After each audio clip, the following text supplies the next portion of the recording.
Welcome to MuggleCast, your weekly ride into the wizarding world. I'm Andrew. I'm Eric. I'm Micah. And I'm Laura. We've got a great one today. We're going to be discussing some of the biggest plot holes in the Harry Potter series. We gathered our own plot holes, and some of our listeners contributed their own, so it's going to be fun to discuss what we all found. We're going to criticize with love because we care. And we also have some really good emails today as well. But first, a PSA. We're about a month out from the presidential election in the United States, and we just wanted to let all our listeners know that many voter registration deadlines are approaching, so please make sure you're registered to vote in your state right now by visiting iwillvote.com. Then think about your voting plan and vote by November 3rd.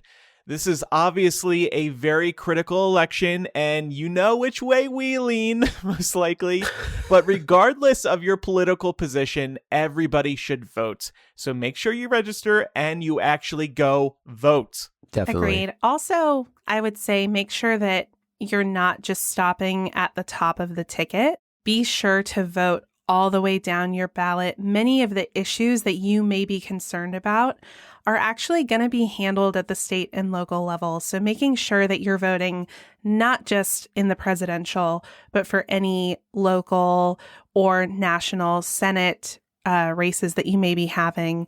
That's also really, really important. Mm-hmm. And a good resource for that is ballotready.org, which will tell you about all the ballot information for which campaigns are supported, which hot button issues are supported, by whom down the ballot. Yeah, and just one other note I would make too is there is a shortage of poll workers out there for this year in particular, because normally those who are older tend to volunteer as poll workers. So encourage people to go check out powerthepolls.org, where you can volunteer to be a poll worker this year. If you're interested, check it out. We'll include links to all of those in today's show notes. It's time for Muggle Mail. Yes, following up on our discussion from last week about orphans, this Muggle Mail comes from Haley.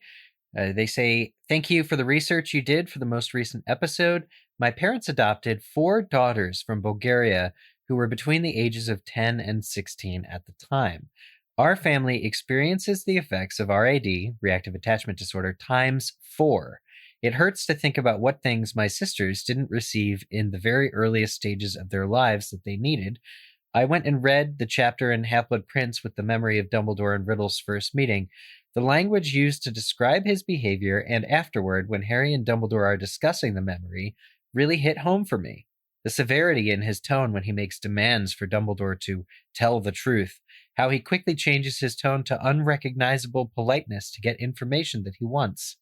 The distrust that Dumbledore is actually who he says he is, because every adult in his life has failed him up to this point." Yeah, thank you for sharing your personal experience with reactive attachment disorder. I think that really drives it home for anybody who maybe hadn't heard of it before. And some really great examples there too of the interaction between Dumbledore and young Tom Riddle. All right, next email comes from Mackenzie, who says, "A thought I had concerns Voldemort's inability to love and understand love due to the circumstances of his conception. Personally, I think this is a major character motivation cop-out on the part of J.K. Rowling, because it makes Voldemort's inability to love and show kindness to others something that was forced upon him and therefore out of his control.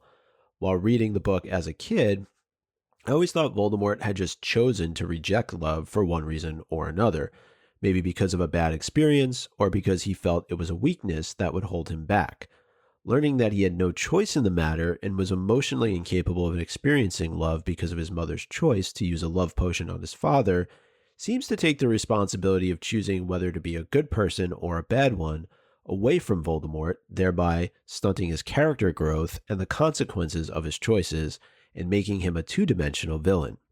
I can't help wondering how a person who is physiologically incapable of feeling love turns out to be anything other than evil." Yeah, this is kind of like what came first, the chicken or the egg, in terms of circumstances. Like, I think that it's an example that can be applied to real world situations in which people are, for whatever reason, emotionally stunted from a young age. And it just kind of snowballs So I don't know if there was never a possibility of Voldemort being different.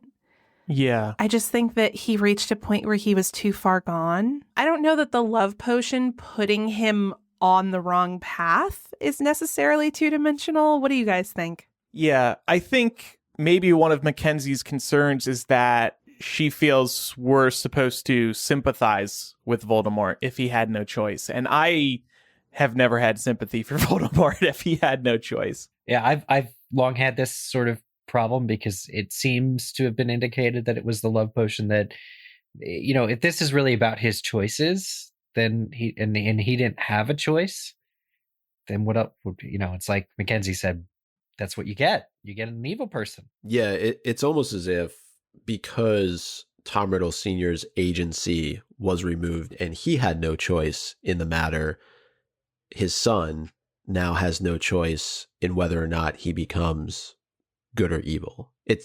And I don't know that that's the right connection to make, but it's certainly one that you can draw. I know there's a lot of other implications that we've talked about as it relates to the love potion and, you know, how far you want to take what Merope did to Tom Riddle Sr. and the effects that then has as a result on Tom Riddle. It's very well reasoned. It's very well positioned by Mackenzie. Okay, so before we get to today's discussion, this week's sponsor couldn't be a more perfect fit for MuggleCast.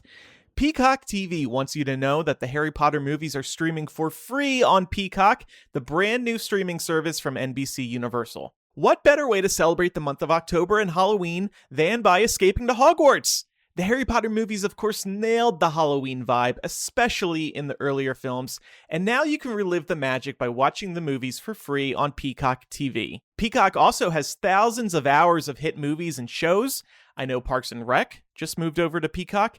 Plus, they've got exclusive originals, timely news, live sports, kids entertainment, and dozens of always-on channels. All 8 Harry Potter movies are available for free on Peacock, the streaming service from NBC Universal, all October long. Sign up at peacocktv.com to stream now. Again, sign up at peacocktv.com to stream now. Unlike the other streamers, this one is free. Free. So head over there right now and enjoy the Harry Potter movies. You know who loves this, by the way, who's a big proponent of this streaming service? Lucius Malfoy. Oh, yeah. He would. Did he name it? Did he have naming rights? He might have. He actually may be behind the scenes here. He is the owner of this streaming service. Now I'm picturing him stroking Peacock TV. He always got his hands in everything. That's true, he does. Okay, well, we're going to go ahead and hop into our main discussion that we've been plugging for the last week or so. We're looking into the biggest plot holes in Harry Potter. Now, we just want to give a disclaimer up front here that some of these are just for fun and good-natured ribbing of something that we really love. But other points that we bring up might make you say, hey, wait, that's actually a really glaring inconsistency that has major consequences on another plot point.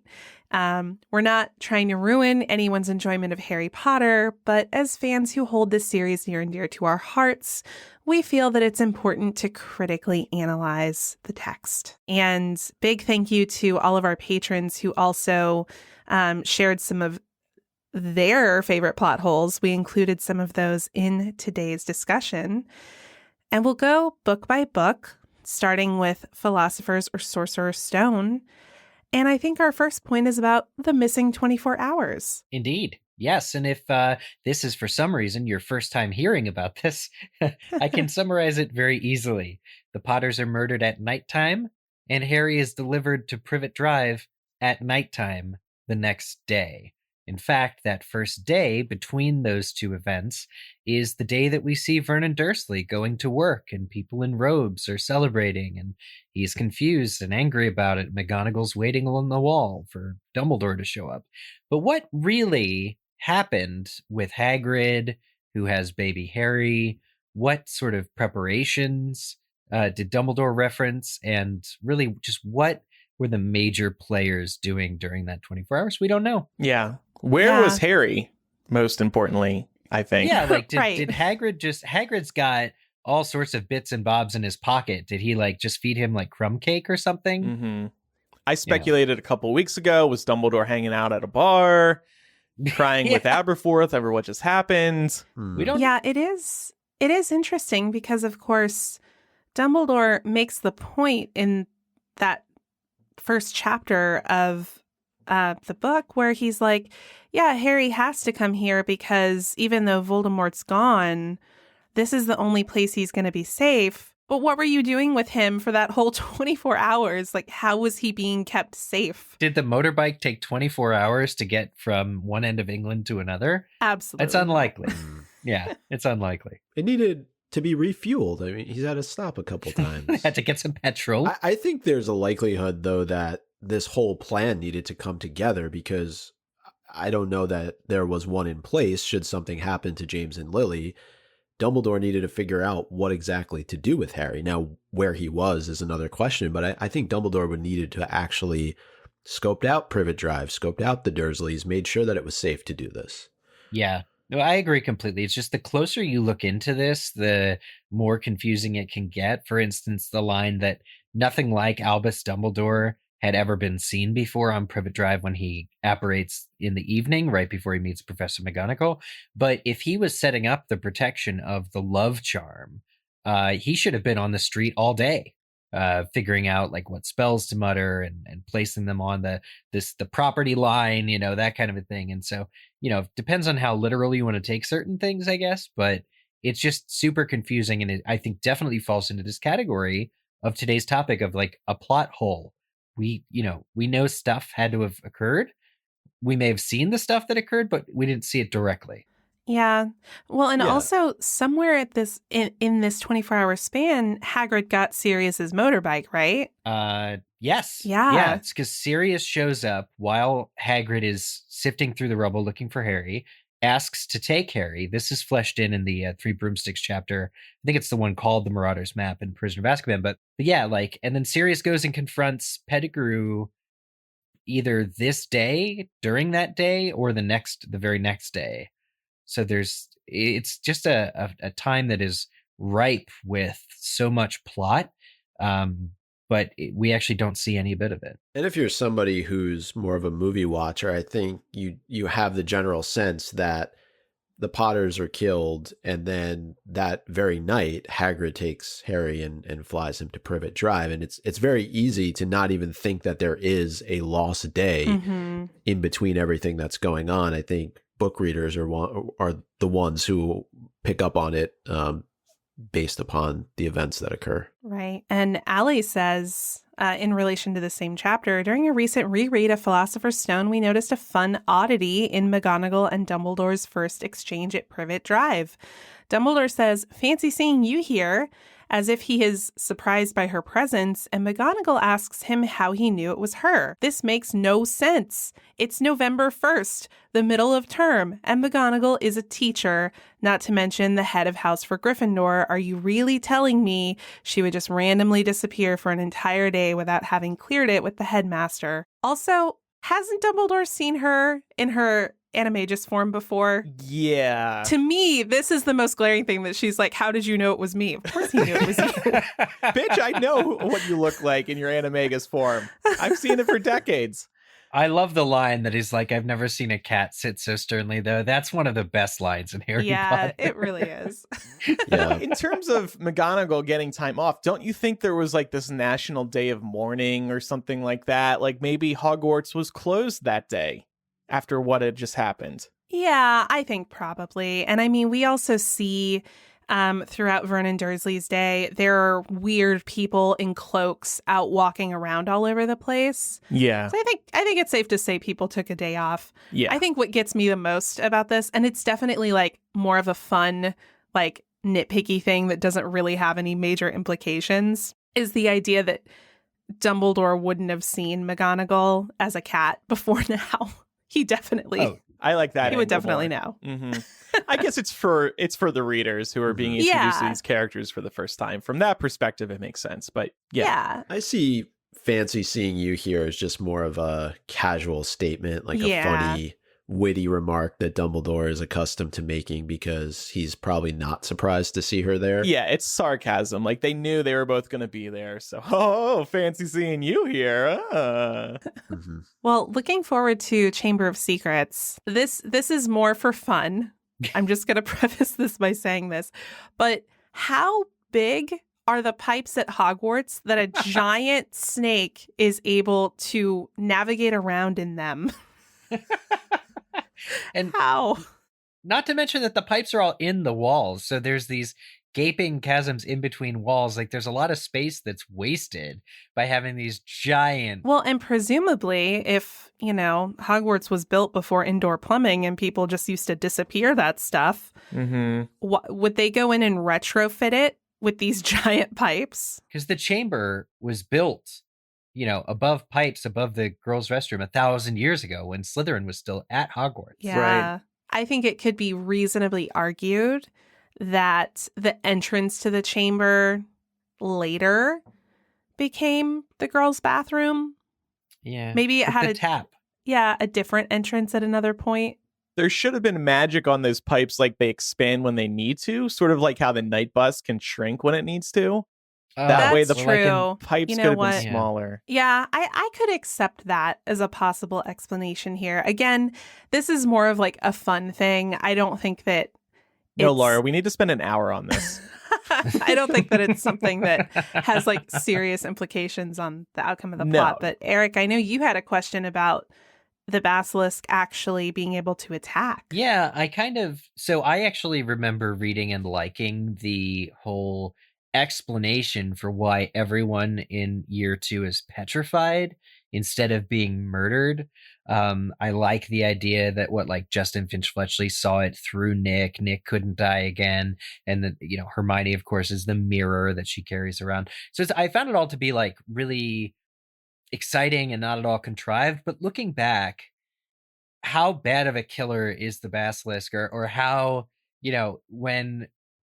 how is it that all of those students managed to escape death? Logistically, is it just a spate of good luck for us, or and how were mudbloods muggleborns targeted to begin with?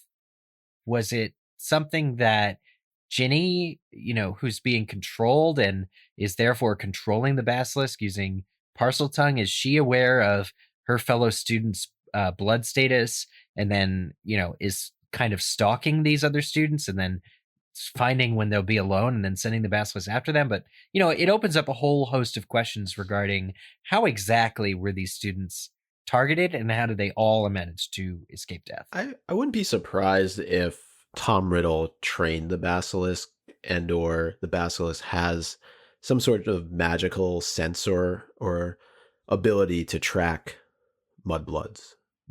I just think that maybe it's second nature. And the basilisk too is very much a Medusa type character, right? You can't stare directly at it.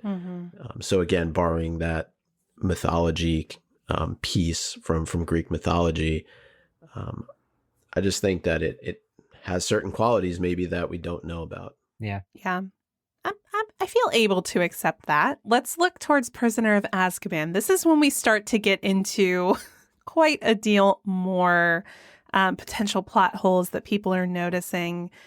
So what about James Potter and not becoming his own secret keeper? Who had this point?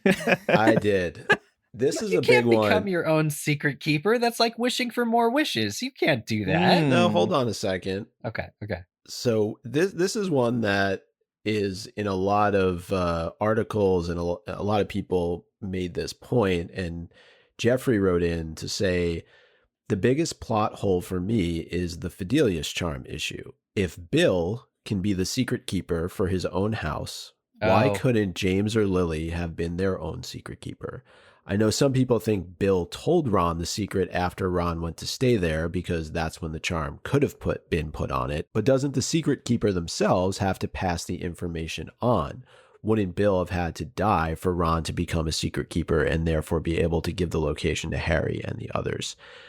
One other thing, when Lily and James were in hiding for a year, Did it take them that long to think of using the Fidelius charm, or did it take them that long to think of hiding in their own invisible house?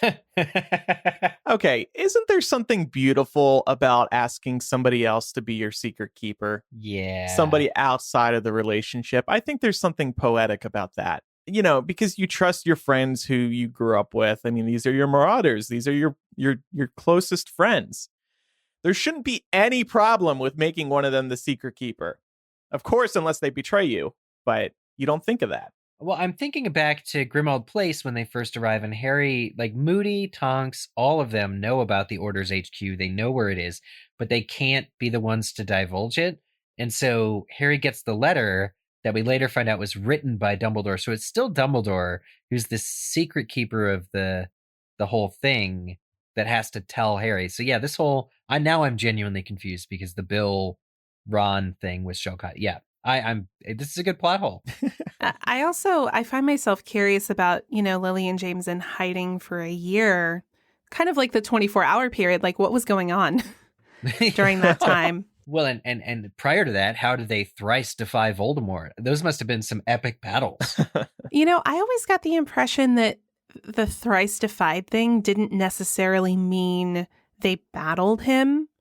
Right. I think it's possible that defied could mean a number of things, like refusing to join the Death Eaters, for example. Mm-hmm. All right. So it could be multiple things, because we have to remember that Frank and Alice Longbottom also defied Voldemort 3 times. Well, you know what they say, defy me once, shame on you. But it could just be they turned the right corner at the right time, and Voldemort was coming down the street. Like, that could have easily been a defiance. Yeah, and Voldemort moment. raised his hand to say hello, and they were like, no. Boy, bye. Yep. Defied. I think the bigger plot hole, honestly, I mean, we could debate whether or not James Potter should have been his own secret keeper, but the willingness to entrust the information with their weakest link in Peter Pettigrew, that always to me was just such a poor decision. So maybe it's not a plot hole necessarily, but I think looking back on it, you say, why would James and or Lily make that decision? Yeah. I think we also have to remember that James and Lily were really young when they died. They were like 21. Mm-hmm. So they were pretty recent Hogwarts graduates. And I think the reasoning for choosing Peter was that he was the least obvious choice. So they thought if Voldemort was going to go after anybody, it wouldn't be Peter, except it was. Dumbledore should have insisted on being the secret keeper, or somebody should have told Dumbledore that it was no longer Sirius Black, because that obviously complicates everything that happens with Sirius later. But Dumbledore even says in the books that he was aware at that point, or had a huge suspicion that somebody close to the Potters was giving information to Voldemort. And so Dumbledore should have just made it himself. And I don't think they have good reasons for not making it Dumbledore. Like, Dumbledore's the one guy you want as your secret keeper always. Old age. Yeah. Well, he's not going down without a fight, and nobody's better in battle. I also really, I enjoyed hearing about, the way the Fidelius charm worked. And I forget who said it, and I think it was also a Prisoner of Azkaban, but where they were like, yeah, as long as the secret was kept, Voldemort could have had his nose pressed up against their living room window, and he wouldn't have been able to see anything. And I just really like that visual. But sort of on the point of Voldemort, I have in here, why didn't anyone go back in time to stop Voldemort with a time turner?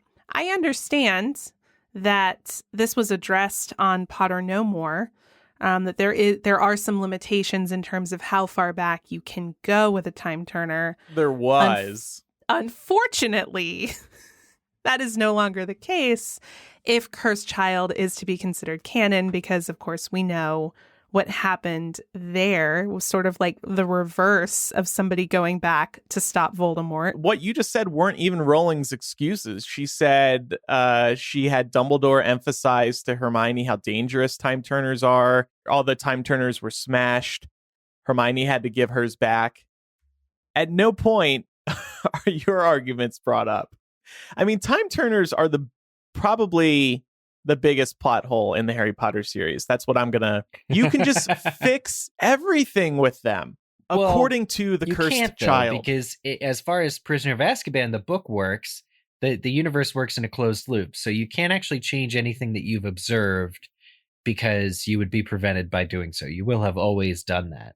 Yeah. You know what I'm saying? Well, that I think is what makes time turners a real issue, though, is because they don't always function that way. Like, yes, in the core books, that's how they function. But then, we see in the Cursed Child, it's no longer a closed loop. Mm-hmm. This is why the Cursed Child is not canon. Your Well- universe can it either works one way or the other way. Either there's divergent timelines every time you go back and change time, or everything that happened. See, I think I told y'all about like my alternate version of the Cursed Child and what would have made it good. But the TLDR is that, yes, all the time turners get destroyed in the Potter books, and Delphi is like immensely powerful, and she's trying to recreate a time turner, and she manages to do it, but it's a really jank one. And that's why it opens up the possibility of actually changing time. That's the only way this makes sense. I like that a lot. She's like, think well, it I also made just it, but it's got some quirks. It also just becomes too easy of a plot device to use a time turner anytime something doesn't go the way you want it to. And I think we have a tendency to think about time turners as working on the side of good, but they could just as easily be manipulated by the other side and by Voldemort. Good point. And I think it would be too easy for time turners to keep showing up throughout the Potter series. I think they served their purpose in Prisoner of Azkaban, and J.K. Rowling didn't want to go any further until she let Cursed Child be written, because that's just a whole nother mess of time. Yeah, I think time turners were so critical to the Cursed Child story that by the time this was all pitched to her, she was like, well, either I go with the time turner idea or I tell them to throw this all out, and then we have no play at all. Womp womp. Well, let's look at what's probably one of the biggest fan favorite plot holes. Mm-hmm. And this comes from Faith, although many other folks suggested this one. Why wasn't Peter Pettigrew ever noticed on the Marauders map by Fred and George? I have one line of defense. There are a lot of people at Hogwarts. And I mean, are you watching that entire map at all times? No, but I feel like you might at some point notice Peter Pettigrew is in bed with your brother. And you're like, who the heck is that? Well, Fred and George might be like, oh, okay, he's into guys. That's cool. Respect. The convenient explanation is that the only times in the first 3 years of Harry and Ron being at Hogwarts that they looked at the map, it was when they were about to go cause mischief somewhere else. So the parts of the map they would be looking at wouldn't be wherever Ron was. It would be wherever the twins were. It's an interesting idea. Yeah, but don't they make a reference to the fact that Dumbledore is always pacing in his study? So it's not as if they don't pay attention. Now, yes, they may pay attention to Dumbledore because if they're about to run off and do something inappropriate, they don't want to get caught. Right. But I would like to think Fred and George spend a fair bit of time snooping on people and seeing what they're up to. And I would especially think they would do that. Maybe less so for Ron, but definitely for Percy. And so that's why it's just a shock to me that Peter Pettigrew, as one of the original authors of the Marauders map, would not show up. And would not get recognized by Fred and George. Yeah. Also, this is a very Big Brother device that two teenagers have in their grasp. I just want to throw that out there too. It's a little creepy. Well, and I've always wondered, it's not quite a plot hole, but it is adjacent of how magic works to identify that person. By their essence or whatever, and writes it on the map. Does the map know what name they call themselves? Like what's going on there exactly? Right. If it had said Scabbers, then I don't think anybody would have turned their head and said, oh, okay, Scabbers is in bed with Percy or Ron. Not as big of a deal. Mm-hmm. If Peter Although it would be funny. Yeah, it would be funny if because non-humans don't show up, if Scabbers still showed up but was called Scabbers. that would be interesting. Yeah, but Mrs. Norris shows up, doesn't she? Oh, I think you're right. Yeah, but that's actually who she is. True. As far as we know, Yeah. there hasn't been the Nagini treatment yet. So Well, then the owl should show up. Then that's a plot hole because everybody's owl should be marked on the Well, Marauders. this is Now, my one point. of There's so many characters that could be appearing Yeah. on this map at any given time at Hogwarts. So I what can see would why. have been really interesting is if you had Percy, Penelope, and Peter all in bed together, and Fred George saw that. Oh my God. yeah, and see, the problem here is that we can start going down the slippery slope argument of like, well, why wasn't Errol on the map, you know? Yeah. I think it's just especially for a primary character like this who is around so frequently, I think it's reasonable to be like, okay, why? We know this is how the map works. Mm-hmm. We know that it would show his name. Why didn't it? So, yeah, I think the best excuse is that Fred and George just didn't notice, but maybe not the best excuse. We got another one from Andy. Andy said, why didn't Lupin warn Harry to look out for a black dog? He knew very well that Sirius was on the loose and could easily disguise himself as Padfoot. And it wasn't until the end of the book that Lupin learned of Sirius's innocence. So shouldn't he have taken Harry aside during one of his Patronus charm lessons and given him a heads up? Love it. Yeah, That's a good great one. one. Yeah, it is. The only thing I can think here is that Lupin might be scared of being outed in terms of like, well, how do you know that Sirius has this animagus form? Especially since Sirius is an illegal animagus. And then it kind of opens the door to, you know, potentially discovering Lupin's identity as a werewolf. Mm-hmm. Yeah. That's the only thing I think can think. I think this is the work that's being done in the book to justify it is that nobody knows about the Marauders being animagi, not even Dumbledore. And Mhm. because this was something that was kept from Dumbledore, Remus, in all of his God-fearing wisdom, he doesn't want it to reflect badly on himself, so he doesn't tell Harry that Sirius is an animagus, but he doesn't tell Dumbledore either. He completely clams up, and I think it causes undue risk to Harry. But he's doing it because it was a secret that's been kept for so long, and he worries that if it came out, that he would be either sacked or Dumbledore would be, I don't know, disappointed in him. Right. Yeah. And that also goes to, I always find it really strange that for as all-knowing as Dumbledore is, that he wasn't aware of the fact that he had 3 animagi running around Hogwarts, back in the 80s. It seems so strange to me, or even before that. The only thing that I can think of here is, I don't know, maybe it just didn't occur to Lupin that Harry might have seen Sirius in his dog form. Mm-hmm. Maybe if Harry had been like, yeah, I've been seeing this shaggy black dog like everywhere, Lupin would be like, oh crap, maybe. Fariel says, when Sirius was blamed for Pettigrew's death and the related massacre, why didn't the Ministry or Dumbledore use Priori Incantatem on Sirius's wand to see if he actually cast the spell to kill Pettigrew? Or why didn't anyone use a pensieve in his memories to see that he had made Peter secret keeper? Yeah, this one gets brought up a lot. Yeah. This is a legitimate plot hole because the whole Sirius being framed for the murder and going down for it exists prior to the introduction of the pensieve and Priori Incantatem and Veritaserum even. All of these things that would be used to promote, and prove Sirius's innocence weren't written about at the time that in the book that this occurred. So looking back, you're like, oh, that's a huge, why didn't they just use that? Or why didn't they just use that? And yeah, it is a plot hole. Like, why does Sirius go down for it? I think one of the biggest overarching problems with a series like Harry Potter, where magic can really resolve everything, is that there's a type of magic to answer any question. Like you're saying, Eric, Veritaserum. Why do we have court trials? We'll talk about this in a little bit, but why do we have court trials when Veritaserum can just be used? Or in this case, why can't you just see which spells Sirius cast? Like, there are answers for all of these things. There are solutions to get to the bottom of things.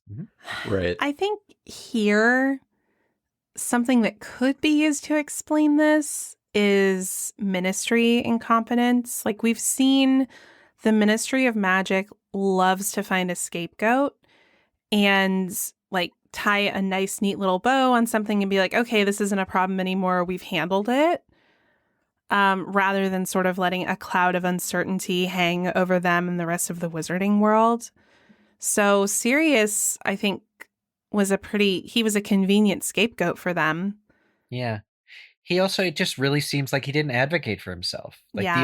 the only way that Sirius ends up in Azkaban for 13 years is if he doesn't reveal that he was not in fact the secret keeper, and he should just have a heart-to-heart with Dumbledore. Would have cleared everything up. Like, hey, we made it Peter the last minute. We're also all animagi, so look for a rat somewhere in Albania. You know, like, all that stuff. Like, it just Those Albanian rats. Oh yeah. No, I think for Sirius, though, in this moment in particular, he's just lost everything. He's lost James and Lily. Harry is now going to be cared for by somebody else. And he's young too, right? We talked about earlier how young James and Lily are in this moment. Like, he probably feels a true sense of responsibility for what has happened because of the fact that Pettigrew was made the secret keeper. And maybe he doesn't know how best to react in this situation. But I just think that the law should have been on his side, and there should have been something that allowed for him to be given a fair trial. And it's not done. Like, these recommendations that are given here by Ferial, about whether it's using a pensive or priori incantatem or veritaserum, there were options out there that we've seen used in trials that were never even used here. And I just think that wasn't fair for Sirius. So what you're saying is Sirius was feeling like he had nothing left to live for. Yeah. So he... Yeah. It was said he essentially went mad for that brief period of time. Like, the laughter and just his behavior suggested somebody who was just completely deranged. And we know that he bides his time in Azkaban, but why? He didn't have to. He took the fall for something that he wasn't responsible for, and it's hard to understand why. Agreed. Well, looking forward to Goblet of Fire.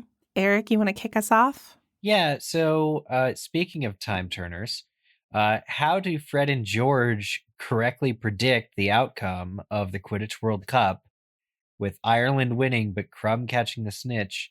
How in a million years, and I'm sure there's like a statistical analysis, somebody figured out the odds of this occurring, but the fact that the Weasleys bet quite a sizable amount of money on it, and Ludo Bagman takes that bet, it's just, they need to be time traveling, right? Like, this is never quite explained. The bigger deal is that no more time Bagman's traveling screwed them. But no, I'm saying, like, there's no way. Why is this even in the book if it's not going to be explained? I think it's done to set up Bagman as a character, and that whole plot that follows in terms of Fred and George not getting what they're owed, Harry giving the two twins his winnings from the Triwizard tournament. It's a plot device. I don't think that there's anything here that it is like going on beneath the surface. It's also just Fred and George. I mean, of course something like this would happen where they would happen to predict the outcome of the Quidditch World Cup. It's totally specific outcome. It's a specific outcome. Give them a win for once. This is a poor family. They're finally coming into some money. Yeah. I mean, also, you can make the argument that Fred and George are skilled Quidditch players. So they might have studied these various team strategies. Yeah. And sort of mapped out what the potential outcomes were. I think this one can have some kind of plausible explanation. Yeah. And it doesn't feel like something that has like super big implications on the ability of the story to play out the way it does. Let's just say it's something that runs in the Weasley family, right? Like, Ron is this unknown seer at times, and everything that he jokes about comes true. So Fred and George are good at picking Quidditch winners and scores. Yeah. Okay. I buy it. Yeah, I mean, this is a profession, by the way, sports betting. Like, getting to yeah. Laura's point, maybe they have spent a lot of time studying the odds and who will has the highest chances of winning to make that money. Yeah. It strikes me as the only way you'd bet all that much money on any one sports outcome is if you already know what it's going to be. Right, if you're That was really the confident about what's going to happen. Well, okay, so if you want to take it a step further, you asked the question, did Crumb throw the Quidditch World Cup? Because Whoa. he caught the snitch down too many points, knowing that if he caught it, his team would still not win. So maybe Fred and George were getting tips from the Bulgarian Quidditch team, and they were, they're all working in concert with each other. Maybe there are microphones in the helmets. Yep, you never know. Yeah, but this next one is a little bit more plausible of a plot hole, and Yes.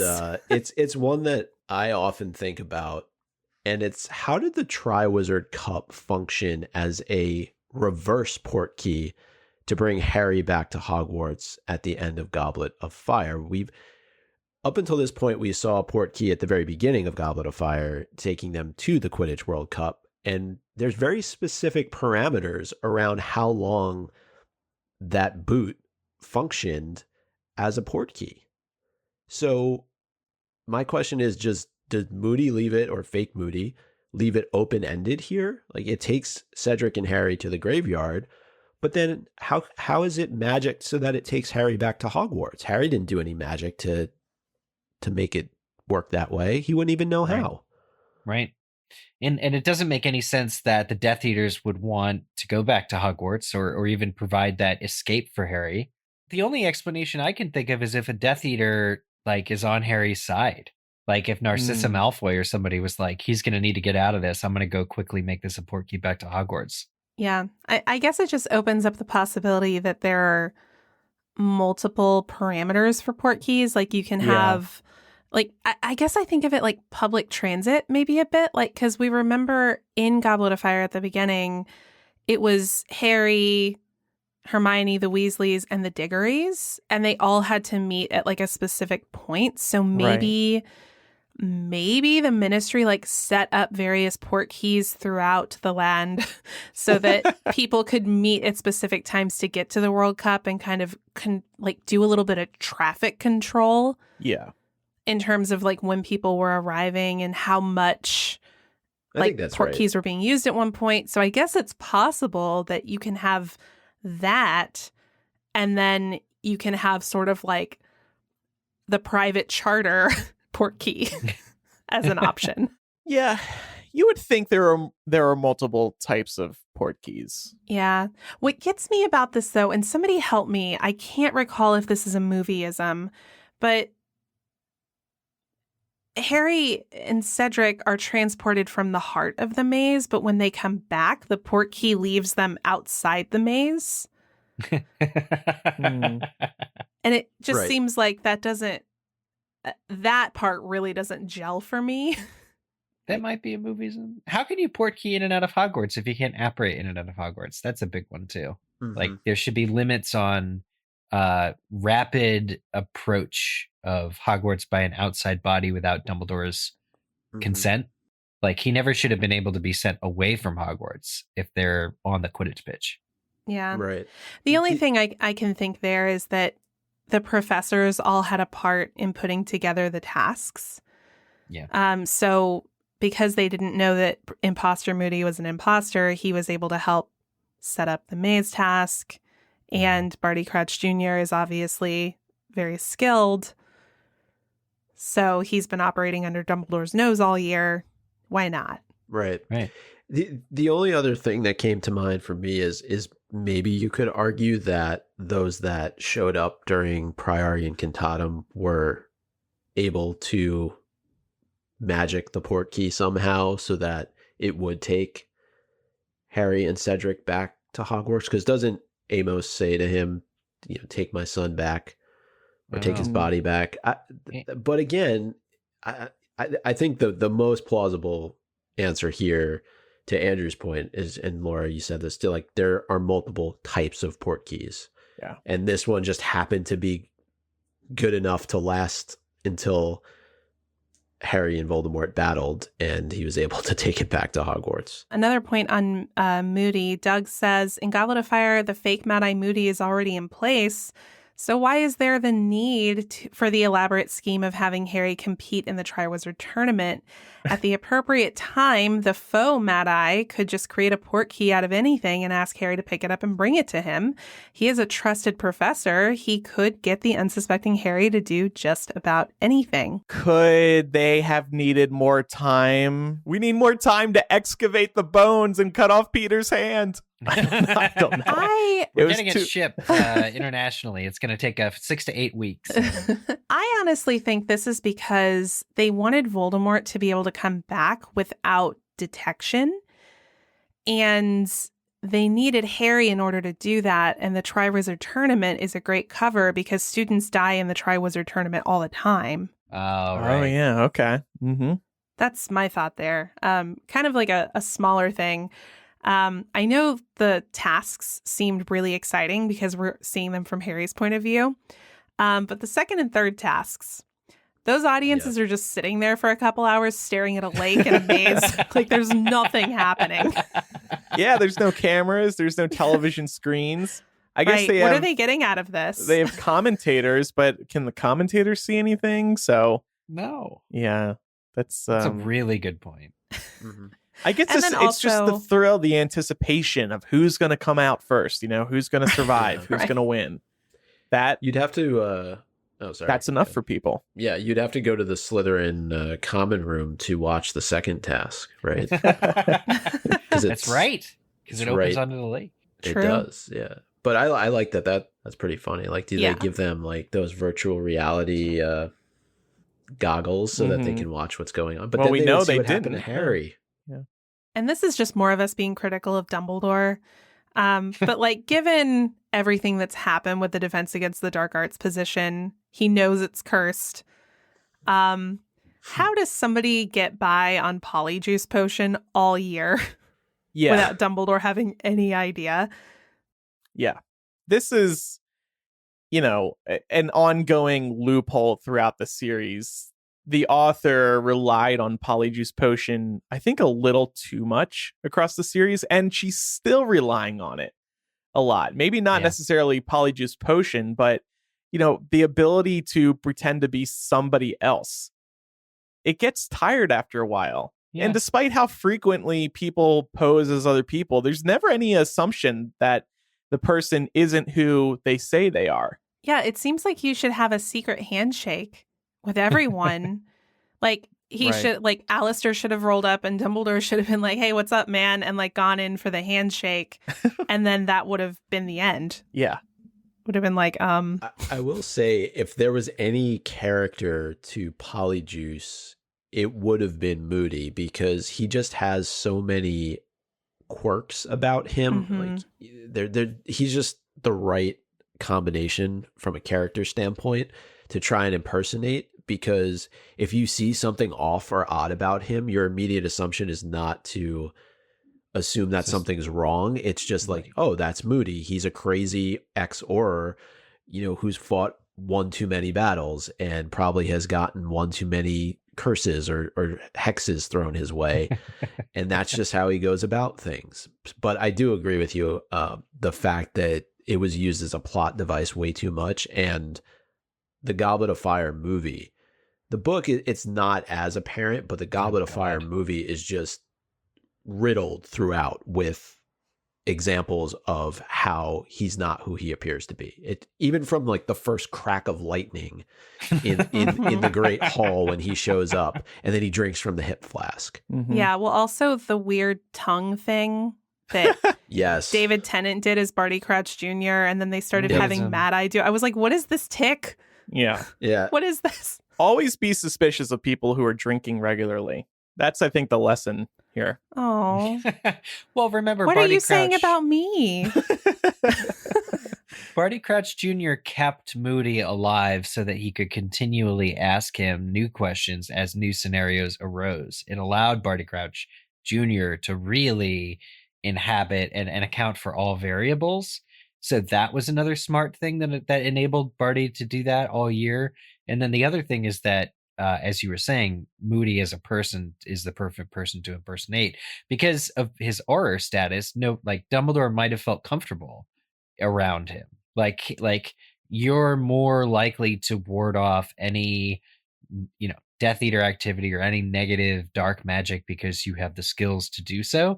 So Dumbledore could probably pretty easily let his guard down around who he thought was Alistair. Yeah, I will say from the reader's perspective too, this does work a lot better than it did in the movie because he's a brand new character, so we don't really know what to expect from him. We have no way of knowing he's an imposter because we've never seen the real one at this point. I agree, though. The movie makes it way too obvious.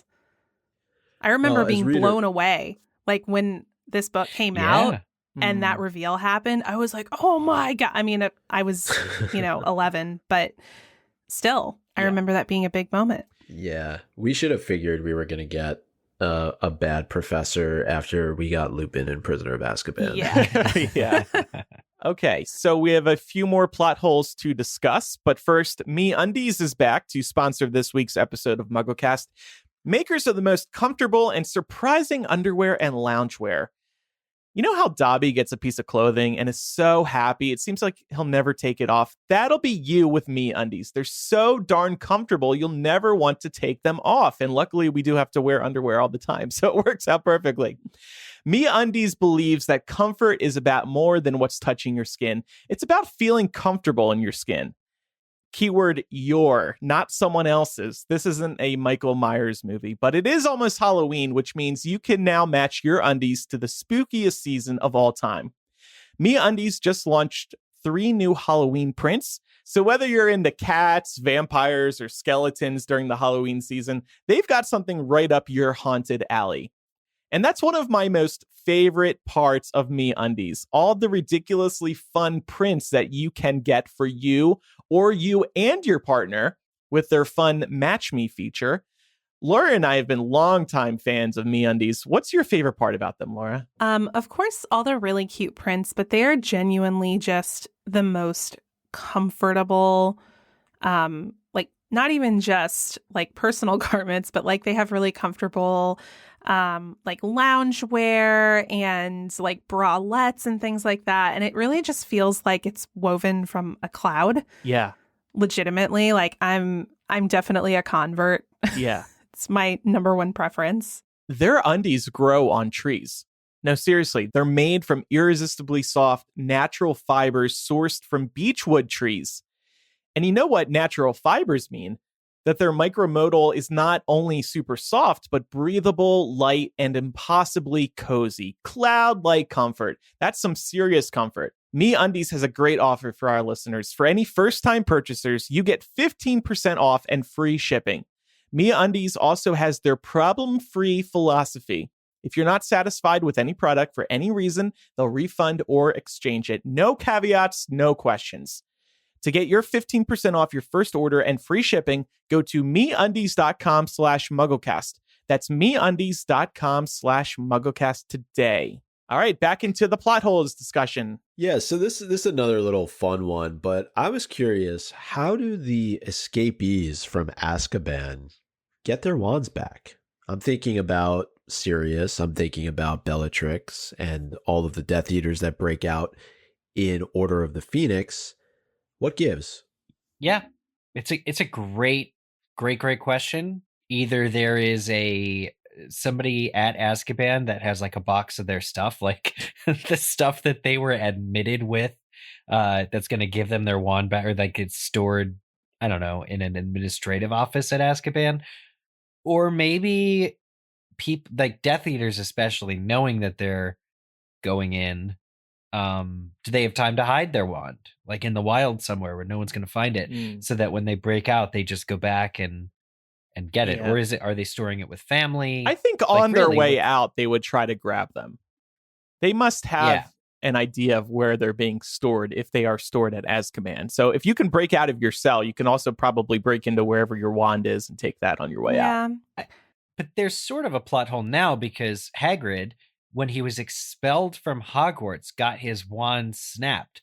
Why wouldn't they do the same thing for Death Eaters that have life sentences in Azkaban? True. Why wouldn't you snap? There shouldn't be a wand that you can go and retrieve. Or maybe they go and steal somebody else's wand. Yeah, I think that is probably pretty likely.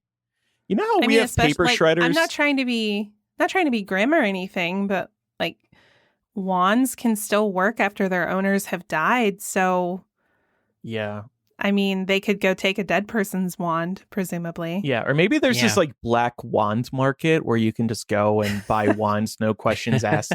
Like, hey, you're like 50. Why do you need a new wand? No reason. I didn't just break out of jail. Yeah, you just show up at Ollivanders. Oh my God. Polyjuice potioned as a new Hogwarts student.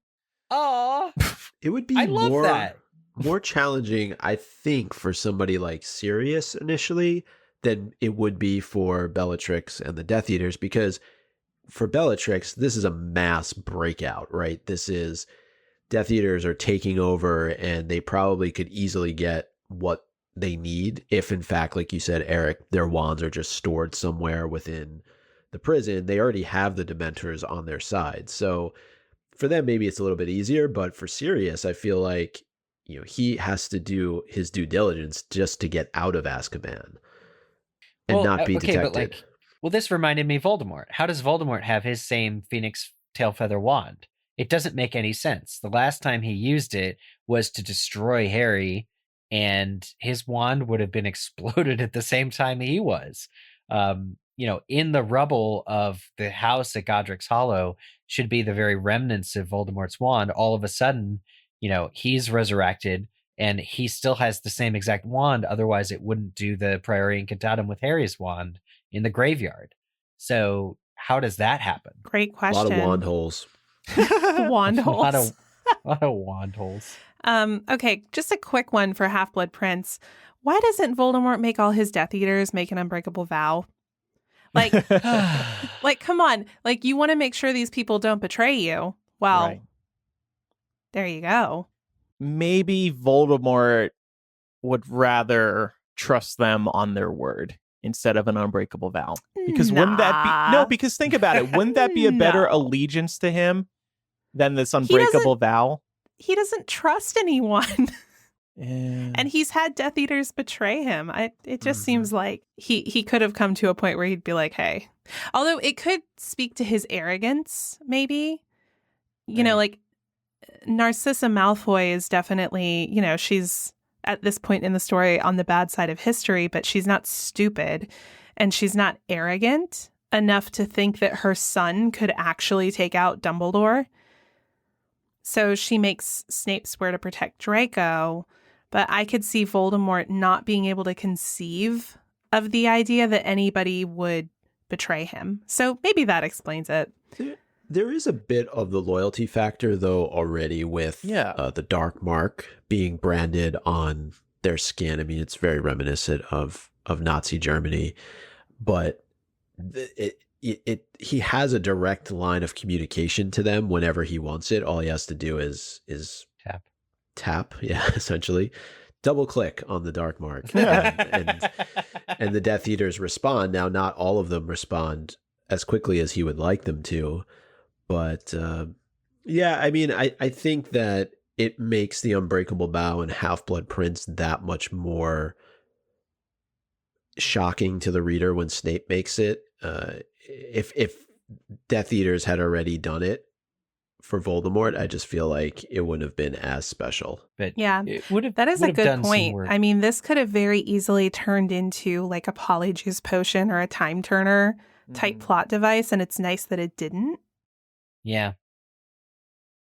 Yeah, the terms of everyone's Unbreakable Vow, it makes it really, really complicated to like act or do a thing. Actually, wasn't there an Unbreakable Vow in Under Use of Comma? Wasn't there something with... Yes. Yeah. He swore it to his father. Like that's the point of it can be overused. Like to even use it twice was to overuse it. We don't need to get into Crimes of Grindelwald plot holes because that right now is a huge plot. Well over an hour. Next week's episode. We could do that at some point. That might not... But I'm saying like the Unbreakable Vow, to your point, was blessedly not overused. But you reminded me, the Dark Mark. Why couldn't everyone in all the trials after Voldemort's first falling, when they're trying to detect who was a Death Eater, who was really in it, why couldn't they just look at their non-dominant forearm and find the Dark Mark there? Right. Isn't it that it only shows up when Voldemort's summoning them? I thought it grew pretty much. I thought it grew darker.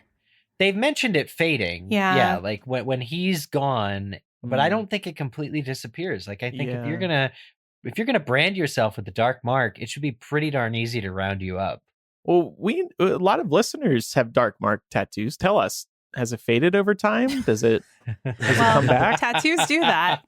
Oh, okay. The thing with the Death Eaters, though, is that they were quick to start turning on each other once Voldemort fell anyway. So I feel like they were able to round up most of them. Let's keep going here. Yeah, Eric, bring us home with Deathly Hallows. Okay, so a lot of responsibility here, bringing the only Deathly Hallows plot hole. And Deathly Hallows is the book that I like the least and reread the least. So I'll just say here, isn't there a thing with Harry providing protection to all of the people in his cloud, that when he dies, it provides additional protection akin to Lily's love protecting Harry? Isn't that a development in Deathly Hallows? Yes. Okay, why and how does that work? And I've always had a problem with Lily's protection over Harry being that she was a mother who stood in front of her infant son and said no.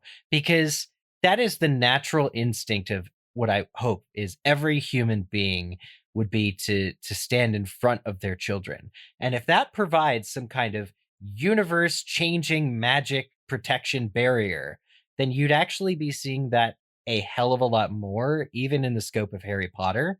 That would be a known source of magic. It wouldn't hoodwink Voldemort at all. It wouldn't stun him or shock him, because you'd have people dying for each other all the time. Voldemort killed hundreds of people during the First World War. So if Harry can recreate this love by dying for people that aren't even his kids, then it blows the gasket open. I think maybe the difference here, because remember, Voldemort wasn't going to kill Lily if she had just stepped aside, because he even said, like, there was no need for her to die. So it was not only the fact that he killed her, but it was the fact that she chose to die so that her son could live. And I always interpreted it as Lily's blood flows through Harry's veins, so he's able to extend her protection over others. Because he chooses to die to save all of them. Yeah. So what's so special about Lily's blood that gives this protection? Whereas, and again, I don't know, it hasn't happened, but with other people in other times, but I'm saying because Voldemort didn't know about it, and I like to think of Voldemort as a guy who does his research on this sort of thing, so that he himself won't be suddenly destroyed unexpectedly at the height of his power one night.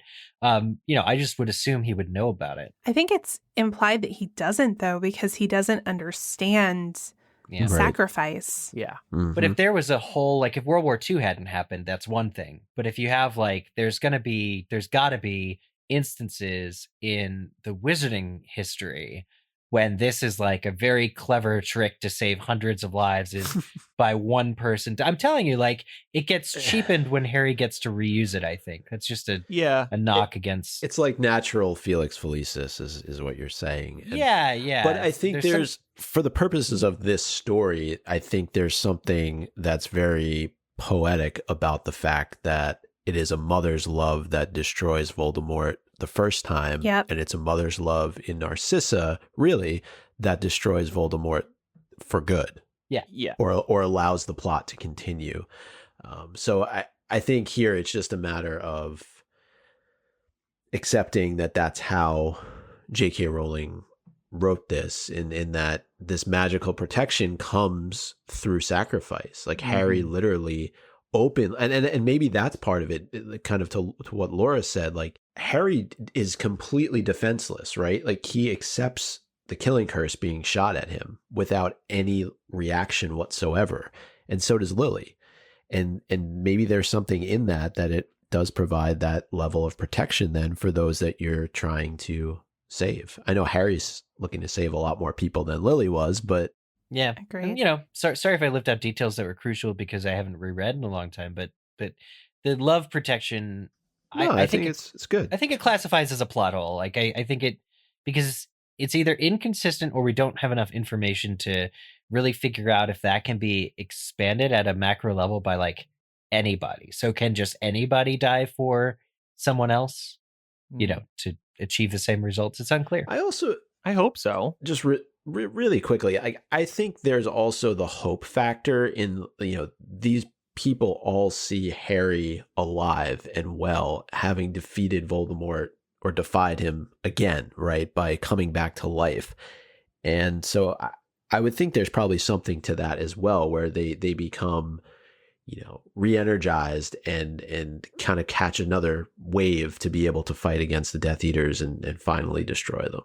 All right, well, to wrap up, we're going to talk about some general and multi-book inconsistencies. I'm going to kick it off with the trace. I know this is one that has been brought up multiple times. It seems like this has been used pretty inconsistently throughout the series to either like get Harry in trouble or not get him in trouble.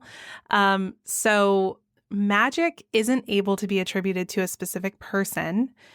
And the ministry trusts magical families to enforce this in their homes. But in cases like Harry, who is the only magical person residing in the Dursleys' home, he's assumed to be the person who performs the hover charm in Chamber of Secrets, and then blows up Aunt Marge and Prisoner of Azkaban, because he's presumed to be the only person residing at Privet Drive. But then in Order of the Phoenix, Tonks uses, I think, the another hover charm, I think, to move Harry's trunk.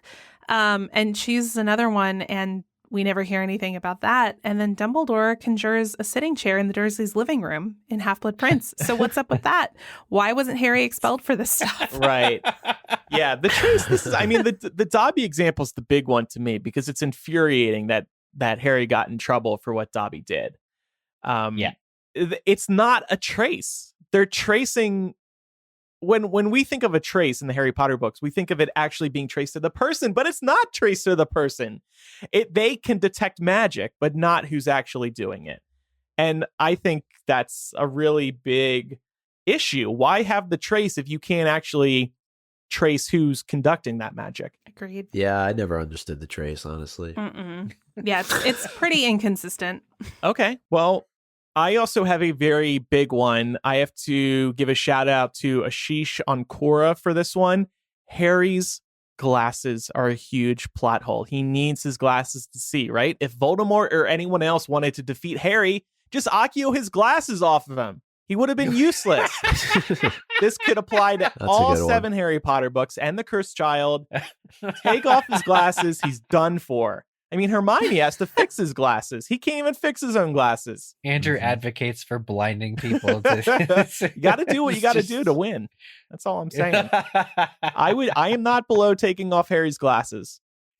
That's such a dirty trick. Well, yeah, Voldemort's no angel. Voldemort doesn't have a nose, so Harry can't have eyes. So this you have to right, an eye for an eye. Oh. Okay, so I wanted to bring up Veritaserum one more time briefly, just to point out that Veritaserum could be used to explain so much when there are so many mysteries in the Harry Potter books. And I find it very interesting that Veritaserum is illegal when love potions are not. It's backwards, because both take advantage of people against their will. So why are love potions sold in Diagon Alley and available for everybody, but Veritaserum isn't? Yeah, love potions are like legal roofies. Yeah. And we've discussed this on the show before, but if the author wrote this series again today, I doubt love potions would be so commonly available and used in the Harry Potter series. Veritaserum could definitely be a helpful tool at a number of times in the series. And we talked earlier about Sirius, and just giving him a bit of Veritaserum would have proven his innocence. And so the fact that there seems to be unwritten rules around when it can and can't be used, right? Umbridge uses it in Order of the Phoenix. They use it on Barty Crouch Jr. At the end of Goblet of Fire.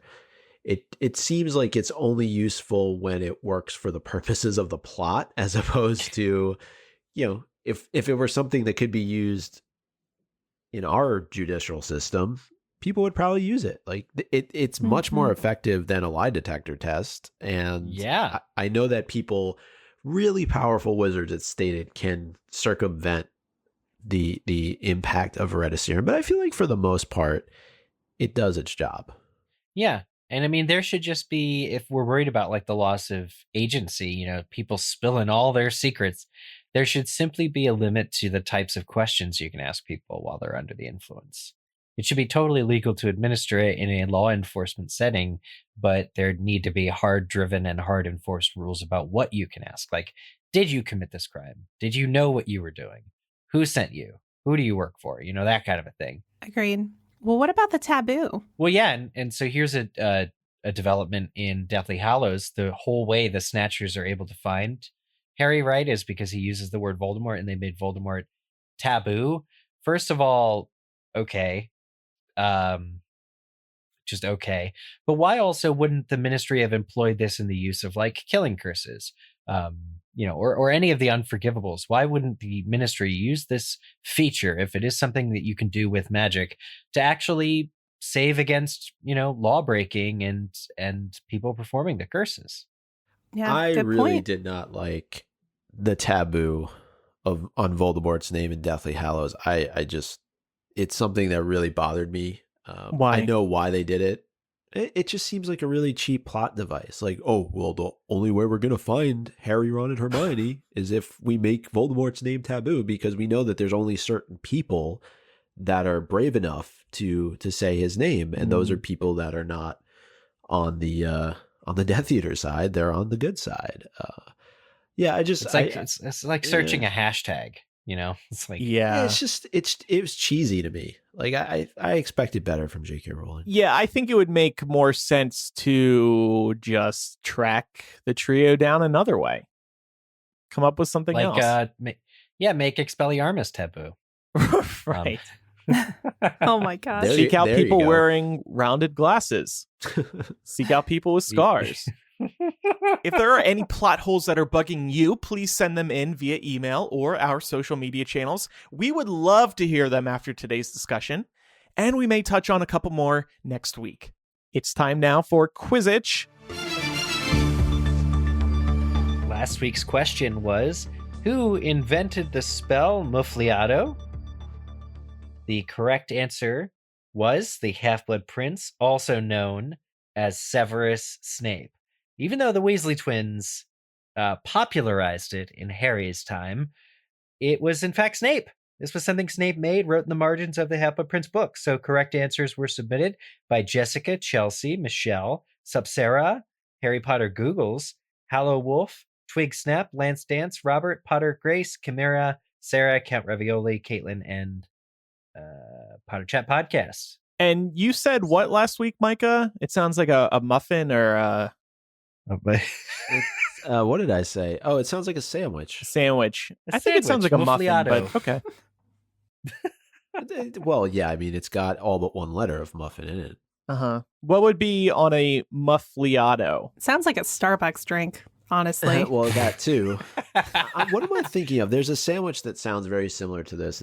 It's in the South, actually. I've had it in New Orleans. Yeah. Micah's very cultured, so. The muffaletta is both a type of round Sicilian sesame bread and a popular sandwich that originated among Italian immigrants in New Orleans, Louisiana. Olive salad, layers of mortadella, salami, Swiss cheese, ham, and provolone. Why did you get really close to the mic to tell us all that? I don't know.